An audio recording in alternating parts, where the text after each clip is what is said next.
দুনিয়ার কোনো ব্যক্তিত্ব নাই, একজন ব্যক্তিত্ব ছিলেন, মৃত্যু যার কাছে বইলা আসতে হয়েছে। আল্লাহ নিজে বলছেন মালাকুল মউতকে, বন্ধুর কাছে যাবে, অনুমতি দিলে ঢুকবে, নাইলে ঢুকবে না।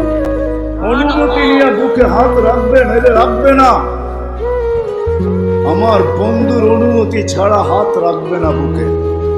একজনই দুনিয়াতে ব্যক্তিত্ব ছিল যার কাছে অনুমতি নিয়ে আসছে, কারো কাছে আজ পর্যন্ত অনুমতি নিয়ে আসে আর আসবেও না।